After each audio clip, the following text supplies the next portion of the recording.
So we're gonna have to excuse the bad lighting. This lighting in this kitchen is just like the weirdest ever. It's like as if I'm in a hole, and then we've got like this big yellow light, which is lovely, mum and dad, but it's really not good for videos. So anyway, we're gonna make coffee. I need somewhere better to put you, I think. How is everyone? Let me know. When I do my coffee, I normally do it just in a mug before, because I feel like you get kind of the most out of your coffee. Then I've been actually going for honey. Honey is a lot better for you anyway than sweeteners and sugar and all those things like. It's obviously the most natural. Oh. And basically, I don't know what happened to my sweet, it wasn't sweet, what is it called now? I had some vanilla syrup and it was sugar free and it was really good. It's from Home Bargains. I could not find my syrup anywhere, so my brother said, well, why don't you just use honey? And I was like, what a good idea. Never had honey. I wouldn't even know what honey tastes like, but I actually think it's really nice. It's not as good as syrup by a far stretch, but it tastes good enough that it doesn't ruin your coffee and you think, oh, I'll just get by it. It's not like that. Does that make sense? Because sometimes I put things in my drinks knowing it's better for me to have like the healthier option, and I'm like, actually it just doesn't hit the same though. Normally I don't know if this is weird, I don't really know like the law of making coffee. I just do it how I do it. Normally I'd leave this cup in the fridge and I'd leave it like a couple of hours and it would like cool down and be all good. I don't know if that's good for you, not really sure. And then I'd pour it into my cup and pour milk in, but because I want it now, that's not good enough, so I'm gonna have to just pour it straight in. So I have, you know, the plastic ones. At uni I used to experiment actually at uni with different milks all the time, because milk is milk to me. I try and not drink glasses of milk. I used to drink them when I was younger, but I found out like my favourite is an almond milk. I do like an almond milk. I've never really been one for an oat milk. Over the side. What the hell? And that is how you make an aesthetic coffee on YouTube. Look at that. I am joking, by the way, because I've got it on the side. I do actually have a funny story about this cup. My comfort YouTuber is Emma Chamberlain. Like, I've always just envied, like, she has like more matches in hers, and I'm just not that cool to have a matcha. I'm gonna be honest, I really don't like the taste of matcha. It just tastes like earthy, watery, thick milk. Does anyone else feel that? Let's try this. Yes.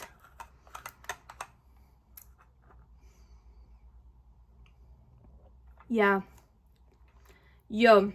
The story about this cup is I got it for Christmas, yeah. So I got it for Christmas, and I'm telling you, I had one coffee in it. I'm not even joking. 10 minutes later, after having the coffee, my dad, sorry dad, I know you watch YouTube, he broke the straw. Now he says to me that he snapped in the bowl. She didn't live for very long. So we contacted, obviously, the company because it basically broke within just using it once. And that shouldn't really happen. Like, it shouldn't break in hot water. So I even looked on the website, because then it made me think, can I even put hot water? Can I put like hot coffee in? All sorts in here. And I thought, well, I don't want to risk that. So I Googled it, and apparently you can. So this is living proof that you can. I thought, while we're having our coffee, I'll do a few little updates on reading and Kindle life, because I can't remember the last time I spoke about a book. Right, so I've looked on my Goodreads, and it's actually not that many, as I thought. So, First of all, I read Alchemize, which I vlogged that I started reading that, and it was my magazine book club of the month. That's why I read it, because as one of the editors of the magazine, I should probably, just be reading the books and, practice what I'm preaching. I'm just still like, I don't know, I'm just still very much, I do think about it a lot. Like, it's one of them books that kind of sticks with you for a while. So I can't remember when I finished it. It must have been about 2 weeks ago. I finished it in about 10 days. If anyone is wanting to read Alchemized, be aware that it is going to be so addictive to read. Like, you're not going to want to do anything but read the book. Like, you'll not watch TV. You'll not go into Civilization. You will not want to do anything that is good for you, but apart from read Alchemized. I have quite an obsessive personality, so I'm very all or nothing. As we can tell by the YouTube, I either put loads of videos up or I don't touch it for months. But we're not going to talk about that one. The characters were brilliant. I thought it wasn't too magical. For a fantasy book, I liked how it wasn't too fairy, too dragon-esque. And I love that when I want to read that. But I wanted something a bit gritty or something a bit dark, something a bit, oh my God. It was not like Walking Dead vibes, because that would really put a lot of people off. But it also has those, it has like that vibe, like that survival feel to it. You know what Alchemized is about? It's about basically this woman who was imprisoned and then she's found, and she has no memory of her life before. And there's been this war, and one side has won the war, and she gets taken in. A bit of romance may happen. If you want to get a real good grasp of what the book is about, please just Google it, because I find that when I'm talking about it, I end up like saying spoilers, and this is why I didn't want to go too in depth about Alchemize. But other than that, if you are into like fantasy, but you also like your thriller and dystopian, it's a brilliant in between of them. One thing, overall, I loved it, and I think I rated it 5 stars. I think the only thing for me is the ending. I was not very happy about the ending. I don't know whether to say why I didn't like the ending, because I don't want to spoil it. Just skip like 30 seconds, but I just thought that the ending could have been a lot better. I thought it was a bit too happy. And is that me being like a weirdo? We had like these big moments, like these distressing moments, and like, oh my God, like twists and turns, like upset. And then it ended on like a really happy family vibe. And I just thought that really doesn't represent the whole book. I wanted destruction. Why is it whenever I film, someone has to call me? It's fine. Anyway, back to everything. Next, we've got, it's like a coming of age story, and it's called Gender Theory. Wanted to read it for such a long time. I had it in my basket for so many times, and I've just never bought it. They felt like diary entries, and that's what I liked about it. Every single chapter was kind of short and crisp, to the point. And I loved that it felt like I was reading a day in the life. There were some sad bits to it. There were some triggering things in there that I don't think everyone would want to read. But it's really good to read about like womanhood and growing up and like university life. And I felt quite like connected by it. I liked it. I felt like I kind of lived this before. You could just jump into it and jump out to it, and it's nothing too heavy, I thought personally. I really enjoyed it. I rated it 4 stars. I really like it. I think I'm going to get it for my bookshelf. At the moment, I'm a bit all over the shop with my books. I'm reading Strawberry Pancake House. Like a nice easy one to just read all the time. I've been reading Woman Down by Colleen Hoover. I'm not a massive fan of Colleen Hoover. Nothing to do with her really as an author or anything like that. I've just never clicked with her books. I didn't enjoy It Ends With Us. I didn't like the film. I didn't like It Starts With Us. I didn't like Ugly Love. Really just not enjoyed any of her books. But I will give her credit that I do love Verity, and I've read that about 3-4 times now, and it's one of my favourite books, I'd say, because it's kind of the thing that got me into reading thrillers, and I think that always kind of sticks with you. And when people need like recommendations, I'm always like, have you read Verity? Like, just forget the fact that Colin Hoover wrote this book, read Verity. And Women Down is her second thriller she's ever released, so she's only ever done Verity. So I thought, why not just read this? When I downloaded it, I put it on my story, and a lot of people were saying like, oh my god, it's had so much backlash, this book, like it's not good. Like, people say it's the worst book she's ever wrote. And I thought, I want to read this and make my own decision. Do you know what I mean? So I'm about halfway through. I'm 44% of the way through. And so far, like, it's only really kicking off now. If anyone's read it, you'll know what I mean. But it's only really kicking off right now. And I kind of like it. I like the setting of it. I think that's what I am enjoying the most. She's in a secluded cabin, away on vacation to do writing. She's had, weirdly, a lot of backlash, the author that is in the book. And she's just trying to get out of writing slump. And so far, nothing concrete has really happened so far. Someone has died outside of her home that she's living in at the moment. And she's met this police officer, and there's a bit of romance going off, but that is it. After this, I'm hoping that the Strawberry Pancake Patch House, what a mouthful, and this will keep me going till the Freedom McFadden book, and I will be reading Dear Debbie in one day.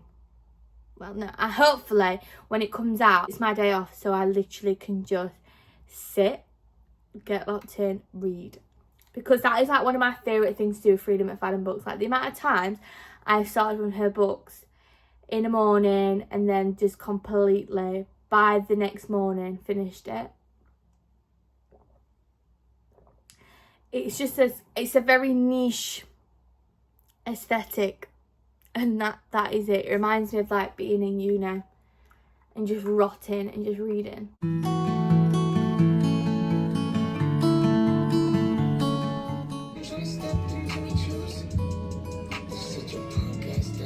Right, I am back. I have completely sorted my room out, so it's all like, it's a nice space to be in. I've been wanting to sit down with you guys for a while. New products I've been using for my eczema, body care, stretch marks and skincare, because I do think I've been using them now for quite a while, and I have found like such a difference. And if I can help anyone that's struggling with those things in their life, I'm gonna do it. Do you know what I mean? If you didn't already know, I have struggled with eczema a lot through my life. It's been very 0 to 100. It's either really intense and fiery and angry, it's taken over my face at sometimes. It's currently, the theme is over my hands.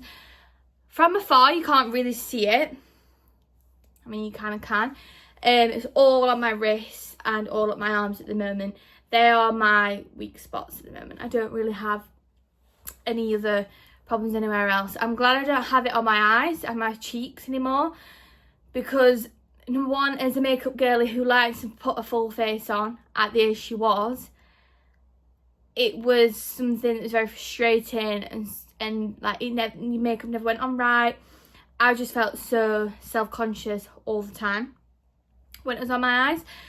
So, because it was literally like, just like, it was all under here and all around here, and it was very painful, very painful. But anyway, I'll go through some stuff like that, and then as I've grown into my womanly body, I've been granted with stretch marks, which I didn't think I was a stretch mark girlie. I didn't think that was something that I would have to deal with growing up, but I am, and I am currently trying to get on with them. They do make me want to cry every time I put clothes on. I can't wear some of the things I want to wear because of them, but you know, they are normal, and I just feel like I've just got a bad relationship with them. So to help with this, I'm obviously working on trying to not make them as prominent on my body. I've always, well, I don't know, my facial skincare has always been a really weird one. My skin can really vary, like it can be really bad or like really good, and I think at the moment that it's good. If I say so myself, I don't know if that's weird to say. For cleansing my skin, I'll tell you some of my favourites and then also what I've been using. So I've been using a bit of different cleansers. I'm constantly changing cleansers all the time because obviously that's kind of what you use the most, and I feel like I run out of that faster. So I am a CeraVe lover through and through. I have found I prefer the green one, but this is more foamy. I've been using this for a while now. I love CeraVe, definitely will repurchase. Liz Earle is my ride and die. I absolutely love Liz Earle. The Ellie Mist Cleansing Balm has been one of my favourites, so calming to my skin. Liz Earle though is definitely the one that I think when I've ran out of all cleansers, because I have got 2 more cleansers to go through. I've got a L'Occitane one and a Garnier one to try. Yeah, I think so. So once I've gone through them, I think I might just go for it and just get the Liz Earle, because it is so good. It melts your makeup off, and I feel like when you do a double cleanse, you feel cleansed, and it also leaves like a nice moisturising film to your face. If like your skin feels soft and like it hasn't been stripped of everything. Do you know what I mean? Then toners wise, I'm a bit funny with toners. I always find that a lot of them make my skin sting. Does anyone else have this problem? I don't know if it's because I have cleansed my face and it's like, you know, it's quite raw. I have no idea. But these are the ones that don't seem to make them sting. This one does a little bit, but this is a cheaper one. I will give you that. This one's a bit more, I think it's more it's definitely affordable, but it's more expensive than this one. I think this cost me like maybe £2 or £3, and this one was about maybe £10, £12. I'm not sure, but I absolutely love all of the Bioma stuff. I've tried, obviously I've got the toner, I've got a cleansing balm. That comes really close to the Ellie Mist one, I think, me personally. It just, you feel like you are living in luxury. I should have probably brought that over, but I don't know if you can see the yellow block there. That is it. But this toner is really good. Nearly ran out. And then this one is just kind of if I'm at my boyfriend's or I need to chuck it and I don't want to lose it. This one is a go-to, but I probably won't buy this again. Pore tightening.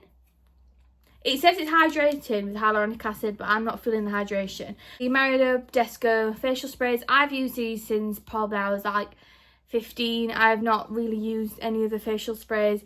I think I'm scared of using other facial sprays because I just don't really know what's in them, whereas I know what's in this and I know it's good for my skin. I use this maybe when I'm doing my makeup, before I put like a full face on. I use it in between, after cleansing my face. And then this is good. I don't know if this might go through to some people, but I don't like using oils. I only like to use them at night. So when I use my gua sha, buttering the name, I like to spray this on my face, and I like to make my skin wet so I can obviously use this, because using this on a dry face is not fun. But this year my mission was to use this every day, if not twice a day. I tell you what, I've been doing it. Whether I've seen a difference, I'm not 100% sure, but I keep on doing it because it might all add up. Then we have serums. I have lots of serums. I never seem to stick to just one. I like to kind of change it up, so maybe one week I might use, so I've got this hyaluronic acid one. I have the niacinamide one as well, that one's really good. I had a vitamin C one. I'm not really that bothered about what serums I use. I've got a collagen one from Revolution. I just like to use a bit of everything. Not really sure if that's how it works, whether you're supposed to use a serum for so long and then you get the benefits of it, but I just love hyaluronic acid. I've got 2 more bottles of this, and I've also got another bottle which is by Sunkist, so I'm interested to see how different that will be. And for other like beauty treatments and stuff like that, I have like the cooling eye masks. They're always good. Do I find there is much of a difference? Not really. Is it more for fun purposes for me? Yes, I do like to use them. And lip balm wise, I am very picky with lip balms. I love a Vaseline. I'll always wear a Vaseline ride or die, but it's not really supposed to be a lip balm, is it, Vaseline? But I do love a Vaseline. I'm back on the Carmex hype. I forgot how good these are. So we've got this, just a normal one. But the other day in Primark, I saw that they did like papaya and mango. That sounds good. I've not gone into like the bougie territory of lip balm. I'd love to try like a really nice, luxurious lip balm. On to like more eczema focused things. I only have 2 things. I've forgotten something for your skin. 1 second. Every time I do my makeup and every time I do skincare, even if I'm sat in the house, I always apply SPF. Like I am such a person now that will not go without SPF. I just won't do it. I didn't think how important it is, but actually it creates such a difference to your skin. And I feel like that is something that's been helping my skin a lot. So I've been trying loads of different SPFs and I think I've found the one that I like. I need to try more. Like I don't think 4 SPFs is enough to say I've found the SPF. These ones, I am trying to still get through this Ren one, but I don't like it. It's supposed to be specialised for eczema skin, and I love that. I love that someone's thought, you know what, SPF might be hard for the eczema gals, so let's make one. I love that. I love that. It is gross. Like when I put it on, it's like as if everything I put on my skin either peels off, but then it's almost like gritty. It feels like I'm putting like an exfoliator on my skin, and I don't like that. Really sorry, Ren, but I am not always going for you. Like if I know I'm wearing makeup, I am not putting this on. It's not nice. It takes forever to soak into my skin. It's just not, it's not a good thing. And then, but when I'm just having days at home and I know I'm not really going to be doing much, I will put this on because it just makes more sense to use the not great one. Anyway, but this one, the Calypso, it is, oh, I love it. I want to cake my whole body in it. I love it. I love the little, I don't know what you call it, dispenser. Like, and it's like a bit sun creamy, but it's not uncomfortable sun cream. And it's just like, oh, I don't know. Like, look at that. It's just gone. Into your skin, gone. Got a nice, it has that sheen. It doesn't have that white. It doesn't leave your face white. Does anyone else feel like that when you put SPF on? Next minute, I'm like, oh, I'm loving, I'm glowing. And then now I look like a snowman. Smells good. It's not thick. It's perfect. It is exactly what it says. And that's what I love. I've been, the last couple of months, well, actually, no, not the last couple of months. For the last maybe 10 years, no word of a lie, me and my mom, because obviously she's the one that got me the creams when I was little, we have been trying to find a moisturiser that works, and we have. We found them and then they stopped working. How does a cream stop working? Like, I was on double base from the doctors. I've had hydrocortisone cream, I tried aqueous cream, Aveeno, Child's Farm, baby creams. I tried everything and it's getting to the point where I just can't. I've ran out of ones. So the most recent one I've been using, it was the aqueous cream, and I did like it because you could just put it on straight after the bath. Like, you didn't have to wait to dry or anything, which I also kind of like that whole aspect of doing that. So you're keeping that moisture, locking that moisture in. But then it would like last maybe an hour and my skin would feel drier. Maybe I'm doing it wrong, I don't know, let me know. I've tried like branded products, I've tried own brands, and I just can't find anything. So I am on a new chapter, and I'll keep you updated about this because this is not definitely 100% like brilliant. But I've got this, which is kind of a dupe for the Aveeno. So far, it has been working great. I don't feel like my skin feels tight. I think it just feels moisturised. Do I feel like it's healing my skin? I'm not really sure. I really don't know. I've only been using it about a week now when I get out of the bath and shower, because I'm having to like not shower and bath as much because my skin's getting worse. So it's like, it's getting frustrating. So I've been using this, and I like this because it's like a pump. I like that I can do that instead of scooping, because when you've got acrylic nails, it's not very nice. And then I've been using these only on my arms, because I thought when I got my tattoo, she told me to use this to keep my tattoos moisturised. And I thought this is not going to end well because my skin's going to go. But actually, it does work really well. And I do just put it on like certain patches. I don't like to put it all over my body, this is what this is for. Then, oh, I'll do this quickly because it's kind of like in my skincare. So it's a bit of a disgusting bottle. I do apologise, but she has been through it. She's been everywhere. If anyone is worried about breakouts or just eczema on your face at all, this Bondi Sands Pure Self Tanning Mist is brilliant. It's got hyaluronic acid and vitamin C in it, and vitamin B3 by the sounds of it. This is really good because it doesn't kind of take away all your hard work you've been putting in at night, and it gives you that nice glow, and it doesn't go cakey. Like it's just really nice to put on. So if you're wanting a new face tan that kind of aligns with your skincare and just that natural glow, this is good. Mine's been washed off after 5 days, so don't look at this and think, oh, that's what she said about it, because I am a ghost right now. You're all gonna love me because I have got quite a few products to do with stretch marks, because it's a process. It takes a long time, and I'm trying to trust the process, but it's very hard.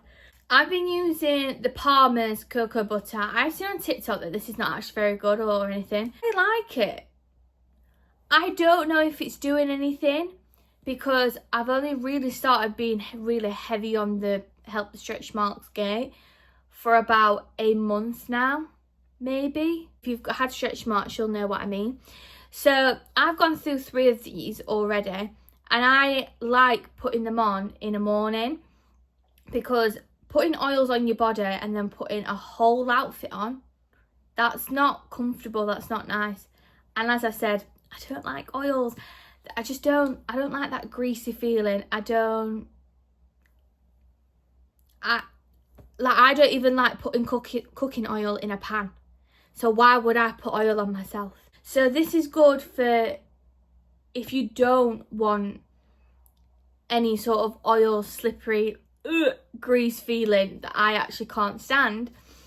Some people think it's luxurious. Please brainwash me into thinking it feels luxurious, because it just doesn't. So this is good, and it dries really quick. I feel like I can like massage it into my skin for 5 minutes and I don't have to worry about it. But we have, to say I don't like oils, I've got 3. I've got 3 different brands of oils. Have I found a difference between any of the oils? They all feel the same to me. They all smell the same. They all look the same. Hoping they do something, because if not, your girl's gonna cry by summer. But like I said, we're trying to work on that mindset, because it's not gross, but it's not the point. Anyway, so we have the Pampered Stretch Mark Oil. I mean, the reason why there's barely anything left in it is because I get scared to use this one, because you know the thing that's like in it, it popped off and spilled everywhere all over my room, and I thought, of course it did, because why would I be able to put oil on? So yeah, I mean, has it put me off buying another one? Slightly, yeah, it has, because I don't want the packaging to literally explode on me. And then we have this little baby one, which is the Regen oil. This one is the Pampered one. This is a smaller one. And this one is for stretch marks, scars, aging skin, dry skin, applied twice daily for a minimum of 2 months. It just feels the exact same. They don't feel any different to me. Like, I don't have any problems with them, but then I don't have anything like, wow. I've not got the wow, but then I've not got the disappointment. It's just like, is it doing what it's doing? I guess I have to find out after 2 months. But then we've got, obviously, the Bio Oil, which is the branded one of them all. I think in a month, it really, I don't know. Maybe I'm just gone blind because I've been looking at it that much. But that's a branded one. And obviously, as you can see, I've used it quite a bit. Sometimes when I'm using the moisturiser, I'll add hyaluronic acid into it. And I'll like just, you know, do my thing. So, yeah. that is my little skincare update. I hope that it might have helped some of you. And also you might think, oh, do you know what? I've always wanted to know what that's like. If I buy any more, which I probably won't buy any more skincare for a while now, because I need to like use this stuff, I'll keep you updated. But yeah.